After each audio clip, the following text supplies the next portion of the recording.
अस्सलाम वालेकुम my brothers and sisters, hope आप लोग सब खैरियत से होंगे। और आज हम लोग पढ़ेंगे न्यू प्रोग्रामिंग लैंग्वेज प्लेटफॉर्म्स। इसी प्रीवियस वीडियोस अगर आपने नहीं देखा है तो इस वीडियो के डिस्क्रिप्शन में जाएंगे, आपको प्लेलिस्ट का लिंक मिलेगा अल्टीमेट सी सीरीज के नाम से। उसको आप प्रीवियस तमाम वीडियोस को देख के आएंगे, तब आप ये वीडियो देखेंगे ताकि ये वीडियो और आगे आने वाला वीडियो आपको प्रॉपर समझ में आए। और मैं ये मान के अज्यूम भी करके चल रहा हूँ कि आपने प्रीवियस वीडियोस देखा हुआ है, राइट। वीडियो शुरू करने से पहले मैं आपको ये याद दिलाना चाहता हूँ कि अगर अब तक आपने इस चैनल को सब्सक्राइब नहीं किया है तो सब्सक्राइब कर लीजिए, वीडियो को लाइक नहीं किया तो लाइक कर लीजिए और इस वीडियो को शेयर भी कर दिया। तो ये शुरू करते हैं before wasting any time. New programming language platform, क्या इसका मतलब क्या है? ये जो हमने टाइटल देखा है कि न्यू प्रोग्रामिंग लैंग्वेज प्लेटफॉर्म, ये सी के ट्यूटोरियल हम लोग या सी के सीरीज में क्यों पढ़ रहे हैं ये समझेंगे आज। Exploring modern programming language and platform. New programming language platform और कॉन्स्टेंटली इमर्जिंग। आपको पता है कि नए नए प्रोग्रामिंग लैंग्वेज हमेशा आते रहते हैं, अलग अलग पर्सपेक्टिव, अलग अलग काम के लिए। Aiming to address modern challenges, of course modern जो नए चैलेंजेस है उसको फिक्स करने के लिए नए नए प्रोग्रामिंग लैंग्वेज आ रहे हैं। इनहांस डेवलपर प्रोडक्टिविटी, डेवलपर के प्रोडक्टिविटी को इनहांस करते हैं। And cater development and cater to evolving computer paradigm, यानी कंप्यूटर पैराडाइम जब वो इवॉल्व हो ही रहा है। Now evolution from C. अब सी से किस तरीके से इवोल्यूशन हुआ, क्योंकि ये सी का सीरीज है और सी आपको ऑलरेडी हमने प्रीवियस काफी सारे वीडियो में हमने सी का एप्लीकेशंस देखा था, तो आपको ये समझ में आया था कि सी कितना वर्सेटाइल लैंग्वेज है, कितना ब्रॉड फील्ड और डोमेन में इस्तेमाल होता है। तो सिर्फ उन डोमेन में इस्तेमाल नहीं होता जिसका बारे में हमने ऑलरेडी जिक्र किया हुआ है। आज हम लोग कुछ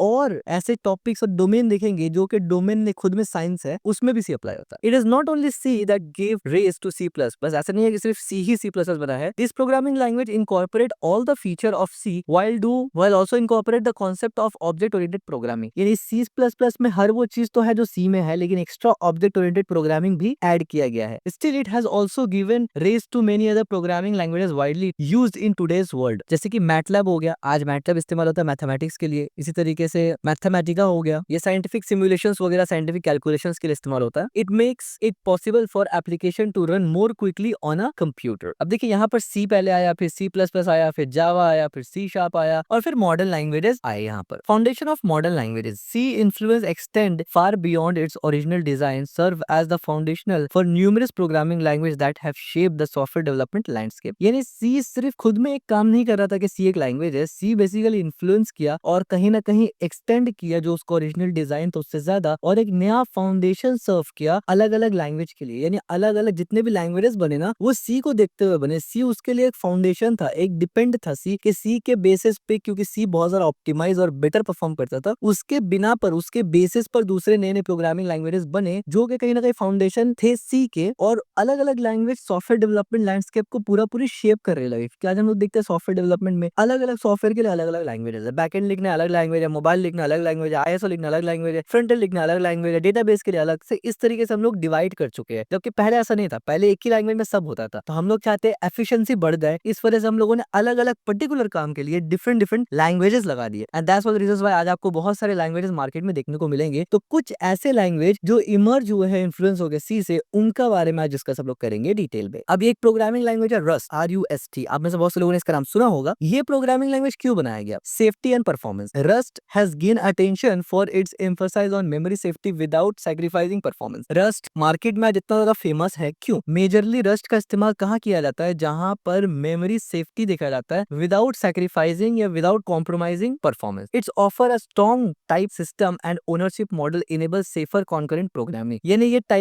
ये स्ट्रॉन्गली टाइप सिस्टम है, ओनरशिप मॉडल प्रोवाइड करता है और कॉन्करेंट प्रोग्रामिंग सेफर तरीके से प्रोवाइड करता है। ठीक है, दूसरे लैंग्वेजेस में इसका प्रॉब्लम आ रहा था, सी में भी आ रहा था, तो वो प्रॉब्लम को सॉल्व करने के लिए रस्ट को बनाया गया। यानी हर प्रोग्रामिंग लैंग्वेज जो होता है ना, मॉडर्न आज जो हमारा काफी सारे प्रोग्रामिंग लैंग्वेज है, उनका एक पर्टिकुलर पर्पस है, उस काम को वो सबसे बेहतर तरीके से करते हैं। तो इसमें क्या क्या चीज था बेसिकली रस्ट पे अगर देखा जाए तो सबसे पहले तो मेमोरी सेफ्टी था। Rust ownership model prevent common programming errors like null pointer, differentiation, इस तरह से buffer overflow at compile time. ये सब चीज को ये प्रोग्रामिंग लैंग्वेज खुद से हैंडल करता था। Performance, Rust provide a performance compatible to C and C++ while offering safety guarantee that eliminate entire class of bug। यानी ये कंपैटिबल तो था, और कंपेयर किया जाए अगर C++ का था, तो रस्ट आपको सेफ्टी गारंटी प्रोवाइड करता है जो कि C++ नहीं प्रोवाइड करता। C++ में आपको उसको खुद से हैंडल करना पड़ेगा, जबकि रस्ट वो खुद से हैंडल करता है और सेफ्टी गारंटी होता है वहां पर। उसके बाद आता है system programming. Rust is favoured for system level programming, replacing language like C++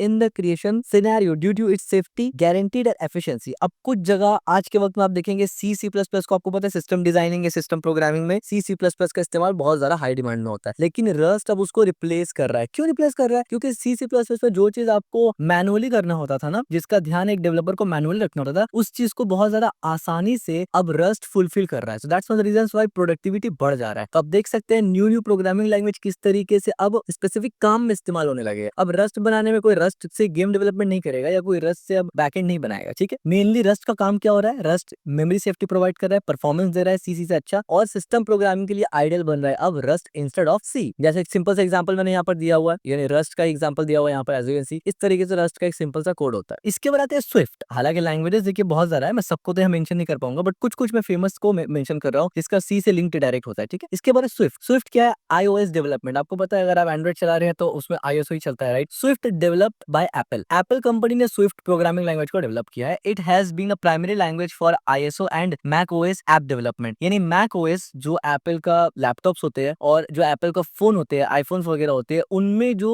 applications वगैरह बनते हैं ना, वो स्विफ्ट में बनते हैं और वो एक प्राइमरी चीज बन गई। यानी अगर एप्पल में आपको सॉफ्टवेयर डेवलपमेंट वाला काम करना है, स्विफ्ट तो आना ही चाहिए आपको, खास करके अगर ऐप डेवलपमेंट कर रहे हैं तो। Known for its readability and modern syntax to aim to make programming for Apple platform more accessible. वो बेसिकली इसलिए है क्योंकि ये प्रोग्रामिंग लैंग्वेज क्योंकि एप्पल ही बनाया है, तो अपने कंपनी के बेसिस पर ही उन्होंने उसका बहुत सारा सहूलत देखते हुए, एक्सेसिबिलिटी और बहुत सारा चीज देखते हुए उन्होंने उसको बनाया। That's one of the reasons why वो इसी पे ही काम करते हैं और ये स्टैंडर्ड है आज के टाइम पे, ठीक है। iOS and Mac OS development. Swift provide a modern approach to developed application for Apple ecosystem. अब एप्पल इकोसिस्टम आपको पता है एप्पल इकोसिस्टम कितना बड़ा है, तो अगर डेवलपमेंट आप एक पर्टिकुलर जगह करते हैं ना, तो आप इजीली एक दूसरे से उसको रिलेट कर सकते हैं, जोड़ सकते हैं। आज आपको पता है एप्पल किस तरीके से एप्पल वॉच और एप्पल बहुत सारी चीजें आप एक साथ कनेक्ट कर सकते हैं। नॉट ओनली कनेक्ट कर सकते हैं, आप कंट्रोल भी कर सकते हैं। तो ये सब कैसे हो पा रहा है, इकोसिस्टम की वजह से हो पा रहा है, with feature like type inference optional and closures वगैरह, ठीक है। तो ये पूरा का पूरा एप्पल इकोसिस्टम के अंदर अगर आप जाएंगे तो इसमें एक डिटेल डिस्कशन, एक तफसीली डिस्कस हो सकता है इसमें, that is different topic. Server side development. Swift is also making a ready way in server side development, offering a concise and powerful language for building web applications. यानी backend के लिए भी इस्तेमाल किया जाता है स्विफ्ट को। ऑफ कोर्स जाहिर सी बात है, फ्रंट एंड में जब आप कोई एप्लीकेशन बनाएंगे तो उसका बैकएंड भी तो लिखना पड़ेगा, तो बैकएंड में भी स्विफ्ट काम करता है। और उसका कुछ एग्जांपल आप देखिए, स्विफ्ट का यहाँ एग्जांपल है, स्विफ्ट कोड कुछ इस तरीके से लिखा जाता है। इसके बाद आते हैं कॉटलिन। अब पहले तो रस्ट आ गया ना सिस्टम प्रोग्रामिंग के लिए। आप देखिए खुद ही हम लोग किस तरीके से हमने कैटेगरी बनाया यहाँ पर। सी के बाद एवोल्यूशन देखा कि सी के बाद और भी जो मॉडर्न लैंग्वेजेस आए, वो मॉडर्न लैंग्वेजेस कुछ स्पेसिफिक प्रॉब्लम को सॉल्व करने के लिए आए, ठीक है, स्पेसिफिक काम के लिए आए। तो उनमें से हमने सबसे पहले क्या देखा, रस्ट देखा। सिस्टम प्रोग्रामिंग में हमने देखा कि रस्ट बहुत आगे है। सिस्टम प्रोग्रामिंग एक कैटेगरी आप समझ लीजिए। दूसरा हमने देखा आईएसओ और एप्पल, यानी iOS एंड एप्पल, यानी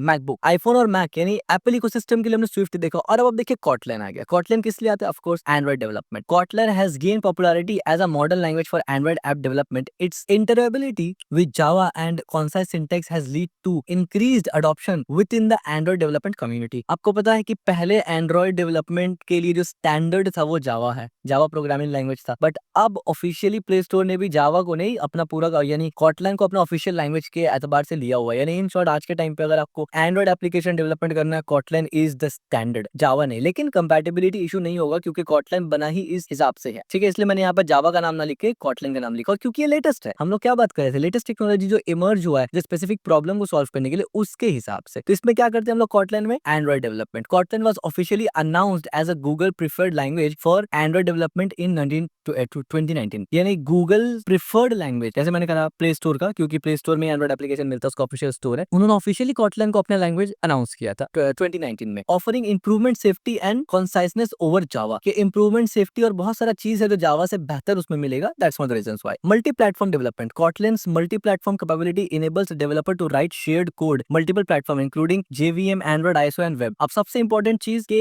एंड्रॉइड जब आप जावा में कोड लिखते हैं ना, तो वो सिर्फ जावा में चलेगा, लेकिन जब कॉटलिन में कोड लिखते हैं तो वहां पर मल्टी प्लेटफॉर्म कैपेबिलिटी इनेबल का भी ऑप्शन होता है। यानी आप अगर कॉटलिन में कोड लिखते हैं तो वो सिर्फ एंड्रॉइड के लिए नहीं चलेगा, वो एंड्रॉइड में भी चल सकता है, जेवीएम में भी चलेगा, आईएसओ और वेब में भी आप उसको चला सकते हैं, ठीक है। जैसे एग्जांपल कोड इस तरीके से। सो ये हो गया कॉटलिन। अब आते हैं, आप देखिए एंड्रॉइड भी, यानी मोबाइल एंड्रॉइड का देख लिया हमने, आईफोन्स वगैरह का देख लिया, सिस्टम प्रोग्रामिंग देख लिया। अब हम लोग यहाँ देखते हैं वेब असेंबली, WASM। ये भी मॉडर्न लैंग्वेज है। ये क्या ये करता क्या है बेसिकली, यूनिवर्सल बाइनरी फॉर्मेट। आपको पता है बाइनरी क्या होता है, जो कंप्यूटर समझता है, universal binary format. Web assembly is not a programming language but a binary instruction format for a stack based virtual machine. यानी ये डायरेक्टली कोई प्रोग्रामिंग लैंग्वेज तो नहीं है, लेकिन एक बाइनरी इंस्ट्रक्शन फॉर्मेट है जो कि स्टैक के बेसिस पे चलता है वर्चुअल मशीन में। स्टैक आपको पता है, स्टैक मेमोरी वगैरह जैसे होता है। Its enable running code written in multiple language on a web browser at nearly native speed. यानी ये इसका स्पेशलिटी क्या है ना, इसका स्पेशलिटी ये है कि अलग अलग लैंग्वेज में जो कोड लिखा हुआ है ना वेब ब्राउजर में, वो उसको नियरली सेम स्पीड में रन करता है या नेटिव स्पीड में रन करता है। क्रॉस प्लेटफॉर्म एग्जीक्यूशन, यानी WASM allow code written in the language like C, C++,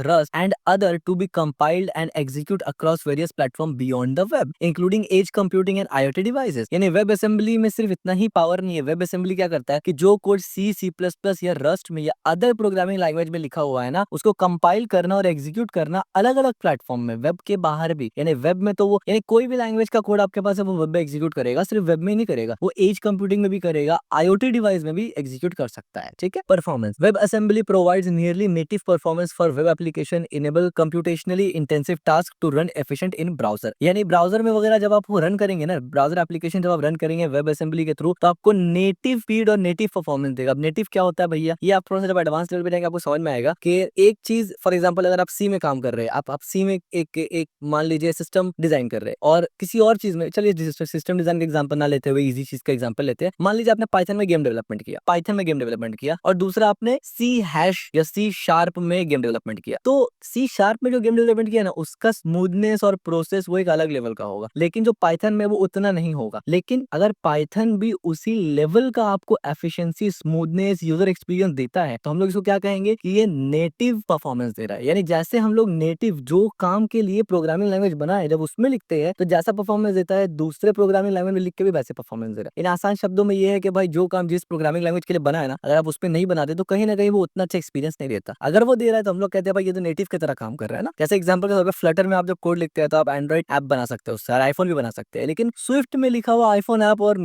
Flutter में लिखा हुआ आईफोन ऐप में फर्क है, आसमान जमीन का फर्क है। इसलिए कॉटलन में लिखा हुआ अगर एंड्रॉइड एप्लीकेशन आप इस्तेमाल कर रहे हो और फ्लटर में लिखा हुआ कर रहे हैं, आसमान जमीन का फर्क होता है। लेकिन अगर फ्लटर बिल्कुल कॉटलन की तरह यूजर एक्सपीरियंस है तो हम लोग कहेंगे भाई ये तो नेटिव की तरह दे रहा है। समझ में आ गया आपको? इसी वजह से ना क्रॉस प्लेटफॉर्म क्यों इंसान उतना ज्यादा यूज नहीं कर रहे, क्योंकि बहुत से लोग ये समझते हैं ना डेवलपर्स के, अगर क्रॉस प्लेटफॉर्म बन सकता है भाई, एक बार कोड लिखेंगे वो एंड्रॉइड आईफोन दोनों में चलेगा, तो क्यों अलग से लैंग्वेज सीखे? उसके पीछे रीजन है। जिस तरीके से कॉटलन आपको प्रोवाइड करता है और जैसे चलता है ना, वैसा कभी भी नहीं दे सकता वो। अगर वैसा दिया फिर तो बहुत मतलब बड़ी बात है, वो बहुत नियरली होता है, बहुत कम होता है वो। तो वेब असेंबली में ये पावर है कि वो नियरली ब्राउजर में जो एप्लीकेशन चलाता है वो नेटिव परफॉर्मेंस देता है, और ये इसका एग्जांपल आप देख सकते हैं वेब असेंबली का। इसके बाद एक प्रोग्रामिंग लैंग्वेज आता है जूलिया। अब जूलिया प्रोग्रामिंग लैंग्वेज से ज्यादा कोई फीमेल का नाम लगता है जूलिया। खैर, जूलिया जो है ये क्यों काम में आता है? Scientific computing. अब आप कहेंगे पाइथन, हाँ अभी समझाता हूँ क्यों दोनों में फर्क है। Scientific computing, Julia has gain traction in scientific and numerical computing due to its high performance, easy syntax and powerful feature for mathematical modeling, data analysis and machine learning. Scientific computing, Julia was designed from the ground up for high performance scientific computing with features like multiple dispatch and meta programming. यानी Julia को बनाया ही इस काम के लिए गया है कि भाई इसमें साइंटिफिक कंप्यूटिंग वगैरह आप कर सके, machine learning, data analysis, mathematical modelling, 3D analysis, ये सब कर सके आप। Parallelism and concurrency, Julia's design include built-in support for parallelism and concurrent programming, making it suitable for computational intensive tasks. यानी इसको बनाया ही इस तरीके से गया है कि ये पैरेललिज्म को सपोर्ट करेगा, बिल्ट इन सपोर्ट करेगा। यानी आपको पैरेललिज्म इनेबल नहीं करना पड़ेगा मैन्युअली, खुद से पैरेललिज्म सपोर्ट करेगा और कॉन्करेंट प्रोग्रामिंग सपोर्ट करेगा, making it suitable for computational intensive task, जो कि साइंटिफिक कंप्यूटिंग में बहुत ज्यादा होता है। इसका एग्जांपल आप देखिए, जूलिया कोड में अगर आप फिबोनाची सीक्वेंस को लिखते हैं तो आप कुछ इस तरीके से लिखते हैं। ठीक है, ये एग्जांपल है जूलिया कोड का। अच्छा, अब सवाल ये पैदा होता है फिर पाइथन और जूलिया में क्या फर्क है? देखिए, सबसे बड़ा बात तो ये है कि पाइथन बहुत ही स्टेबल लैंग्वेज है। अब आप बोलेंगे स्टेबल का मतलब क्या होता है? मैं ज्यादा डिटेल में इस वीडियो में नहीं जाना चाहता, क्योंकि ये सिर्फ एक इंट्रोडक्शन है। डिटेल में बोलूंगा तो एक अलग से इस पे सीरीज चाहिए होगा कि क्यों आज नए नए प्रोग्रामिंग लैंग्वेज आ रहे हैं, जैसे कि जूलिया आ गया, तो फिर पाइथन को क्यों यूज कर रहे हैं हम लोग? अगर जूलिया इसी काम के लिए बना, पाइथन एग्जैक्टली इसी काम के लिए नहीं बना था, पाइथन एक जनरल पर्पस लैंग्वेज है, लेकिन जूलिया तो इसी काम के लिए बना, फिर उसको क्यों इस्तेमाल नहीं करते?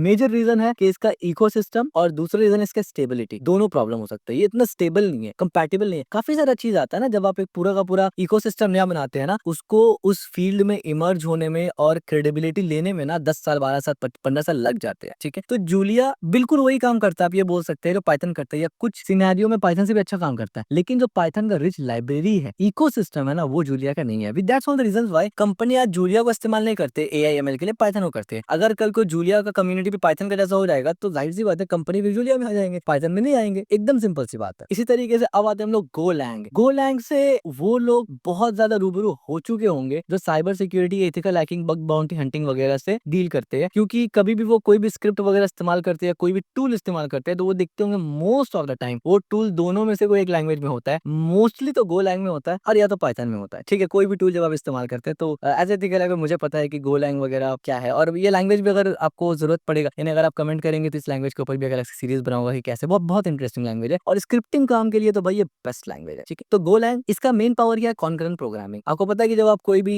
For example brute force attack कर रहे हैं तो वहां पर कॉन्करेंट प्रोग्रामिंग बहुत ज्यादा जरूरी होता है। इस तरीके से और भी बहुत सारा जगह जब आप वेब सर्वर पे मल्टीपल रिक्वेस्ट भेज रहे हैं किसी पेज को चेक करने के लिए, तो भी वहां पर ये सब बहुत ज्यादा इंपॉर्टेंट होता है। Go has gain popularity for its simplicity and built in support for concurrent programming. अब गो में बिल्ट इन सपोर्ट है कॉन्करेंट प्रोग्रामिंग का। देखिए ऐसा नहीं है कि दूसरे प्रोग्रामिंग लैंग्वेज आप कॉन्करेंट प्रोग्रामिंग कर नहीं सकते, लेकिन बिल्ट इन सपोर्ट होने में फर्क है। एक लैंग्वेज आपको बिल्ट इन सपोर्ट दे रहा है, बहुत बड़ा बात है ये एज अ बिगिनर आपको भी नहीं समझ में आएगा, लेकिन जब आप धीरे धीरे आपका लेवल थोड़ा ग्रो होगा, फिर आपको जब ये सब कॉन्सेप्ट समझ में आएगा ना, प्रोग्रामिंग में खुद अप्लाई करेंगे, तो आप समझेंगे कि क्यों अलग से क्या प्रॉब्लम नॉर्मल जर्नल लैंग्वेज में आता था, जो गो लैंग उसको या दूसरा इसके तरीके का लैंग्वेज सॉल्व करता है उसको through go routines and channels. It well suited for building scalable and concurrent system. Scalable and concurrent system के लिए मेजरली गो का इस्तेमाल होता है। Concurrent programming, go is light weight, go routine and channels make concurrent programming easier and more efficient then traditional thread based approach. आपको पता है कि अगर आपको यही काम करना होता है जनरल पर्पस लैंग्वेज में, आपको पाइथन में अगर यही काम करना होगा, आपको थ्रेडिंग वगैरह मल्टी थ्रेडिंग ये सब करना पड़ेगा, जो कि अलग से टाइम आपका लेगा और कॉम्प्लेक्सिटी को बढ़ाएगा, जबकि गो वो खुद कर लेता है। इस तरीके से cloud native development, go is commonly used in cloud native development for efficiency in creating micro service and distributed system. Yes, ये चीज बहुत से लोगों को नहीं पता होता। इवन जो गो में स्क्रिप्टिंग कर रहे होते हैं जो इथिकल हैकर्स है, उनको भी ये नहीं पता होगा, क्योंकि इनका डोमेन भी नहीं है। गो नेटिव डेवलपमेंट में भी बहुत ज्यादा काम में आता है, माइक्रो सर्विस और डिस्ट्रीब्यूटेड सिस्टम को बनाने में भी बहुत ज्यादा काम में आता है। ठीक है, तो गो का भी अब एक कोड देख लीजिए, ये एक बेसिक सा कोड है गो का। ठीक है, ये बेसिकली इंपोर्ट किया हुआ मैंने गो से, ये आपको पाइथन के जैसा थोड़ा थोड़ा दिखेगा। अब यहाँ पर एक और लैंग्वेज आता है एलेक्सर। अब ये क्या है? Functional programming language. Elixir built on the एरगिल VM combination the functional programming paradigm with focuses on fault tolerance and concurrency. अब जो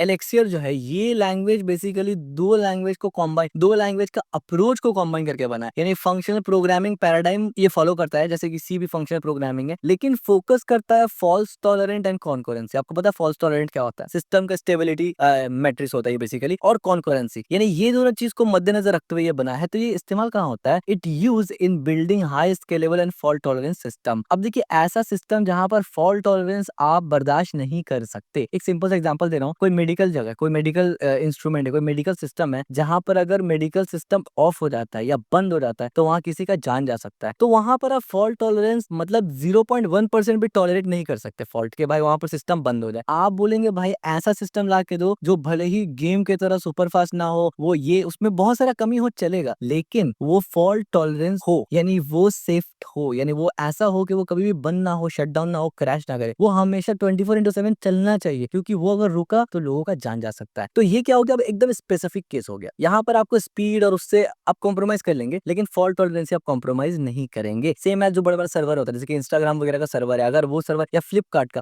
अगर फ्लिपकार्ट का सर्वर 2 मिनट के लिए भी बंद हो जाता है ना, तो मिलियंस ऑफ डॉलर का उनको घाटा हो जाता है। तो वो फॉल्ट टॉलरेंस नहीं कर सकते। हालांकि उससे भी ज्यादा मेडिकल केस में इसका जरूरत पड़ेगा, क्योंकि यहाँ लोगों का जान पे पड़ा हुआ है। तो ऐसा सिनेरियो में, ऐसा सिस्टम्स में आप पाइथन और जावास्क्रिप्ट इस्तेमाल नहीं करते। ऐसे सिनेरियो में ऐसा टाइप का सिस्टम आपको चाहिए होता है, ऐसे टाइप का प्रोग्रामिंग लैंग्वेज या ऐसा सिस्टम बनाना होता है ना, कि जो फॉल्ट टॉलरेंस सबसे हाई प्रोवाइड करे। उसके लिए अलग अलग लैंग्वेजेस में आप ऐसा सिस्टम बना सकते हैं, लेकिन अब कुछ लैंग्वेज निकल के आते हैं जो बोलते हैं भाई मेरे को इस्तेमाल करो, इजीएस्ट वे में हम आपको यही काम करके देंगे, जिसके लिए आपको कम कोड लिखना पड़ेगा और एफिशिएंटली आप उसको मैनेज कर सकते हैं। दूसरे लैंग्वेज में भी कर सकते हो, लेकिन भाई बहुत कॉम्प्लेक्स हो जाएगा। समझ में आया अब क्यों क्यों अलग अलग लैंग्वेजेस आते हैं अलग अलग काम के लिए। Real time application, Elixir is a favorite for real time applications such as messaging platform and IoT system with high concurrency and reliability and essentiality। of course जैसे कि रियल टाइम सिस्टम्स है, वहां पर आपको Elixir बहुत ज्यादा help करेगा, क्योंकि कॉन्करेंट प्रोग्रामिंग करता है ये रियल टाइम एप्लीकेशन। और fault tolerance, Elixir leverage the Argyle MS fault tolerance feature allows system to continue operating even when part of system failure। यानी अगर सिस्टम, यानी जो सिस्टम है इसका कोई पार्ट अगर फेलियर भी हो, सिस्टम बंद नहीं होगा, सिस्टम शट डाउन नहीं होगा या क्रैश नहीं होगा, वो चलता रहेगा, जैसे हमने एग्जांपल दिया। अब इसका भी कुछ एग्जांपल कोड दे दीजिए Elixir का। Haskell